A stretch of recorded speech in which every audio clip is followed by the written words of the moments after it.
How to get a gun license.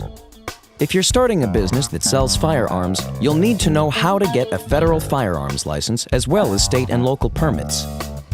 You will need an FFL application packet, ATF Form 7, a certificate of compliance, fingerprint ID cards, photos, an interview, a special tax registration and return form, and an ATF field office. Step 1. Go to the U.S. Bureau of Alcohol, Tobacco, and Firearms, or ATF, website and read the Federal Firearms Regulations Reference Guide. Read the Gun Control Act of 1968. It established federal licensing standards for firearms businesses, including dealers. Step 2. Know firearms licensee requirements. Firearms dealers must be at least 21 years old, have premises for conducting business, and must be compliant with state and local laws where the premises is located. Step 3. Order a Federal Firearms License, or FFL, packet from the ATF's Distribution Center order form page or by calling the Distribution Center. Step 4.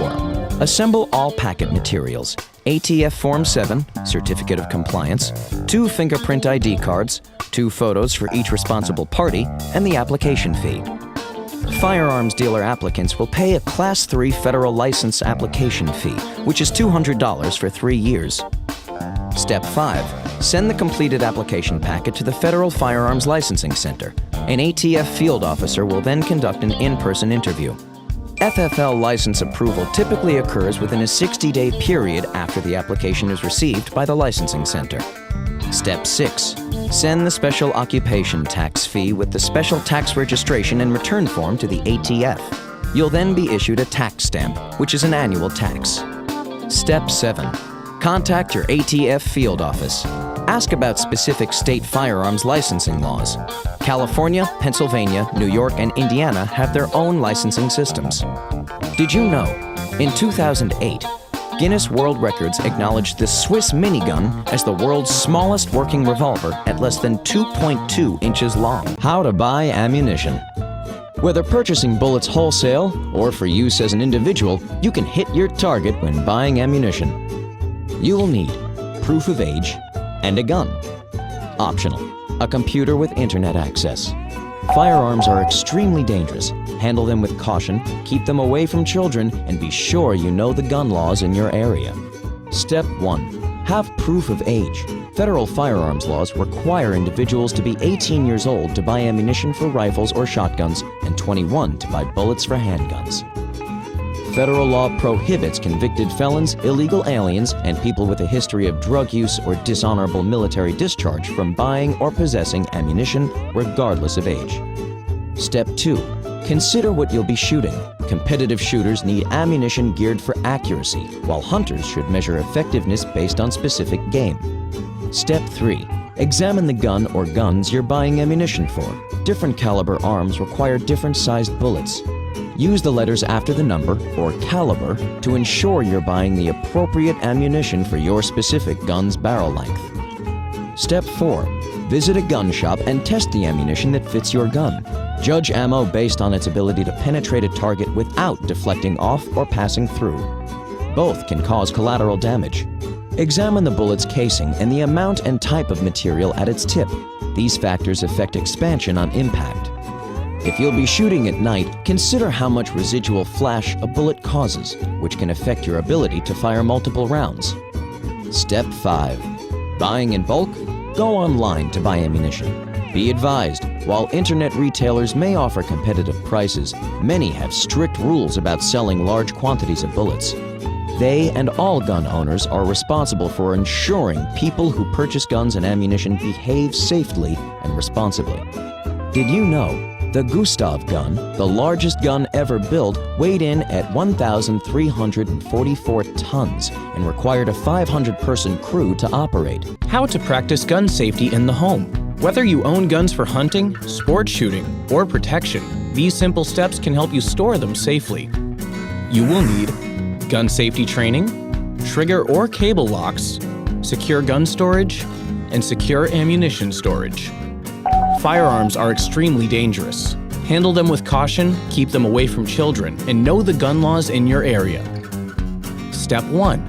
Follow the basic rules of gun safety. Treat every gun as if it's loaded, always point the muzzle in a safe direction. Keep your fingers straight and off the trigger until a target is in your sights, and be sure of your target and what's behind it.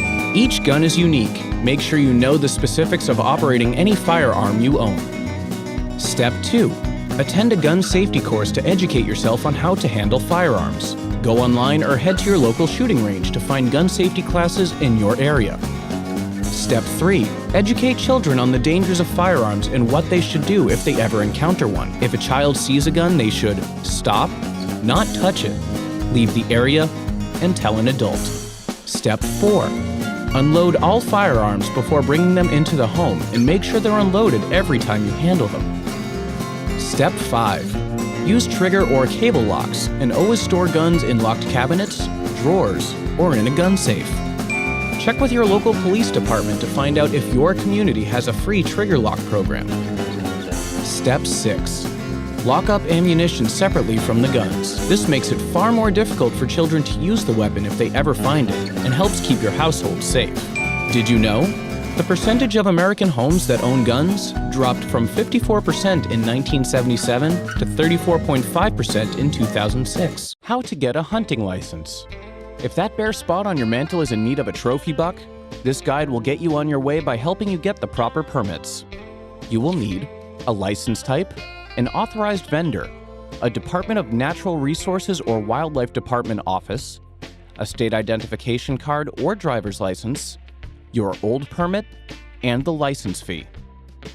Step 1. Determine what type of license you need. Factors to consider include your age, experience, and the type of wildlife you intend to hunt. Check online with your state's Department of Natural Resources or Wildlife Department for restrictions and qualifications. Step 2.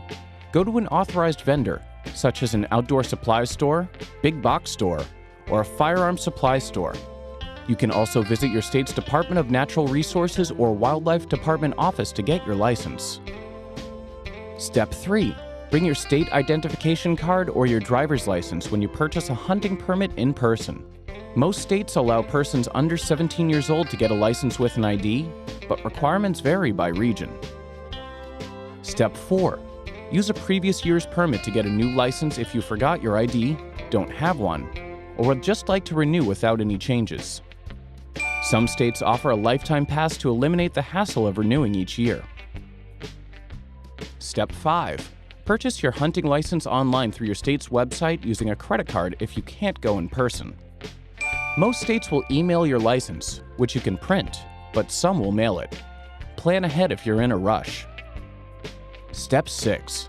Plan to spend between $10 and $150 per permit depending on the season, weapon, and type of game.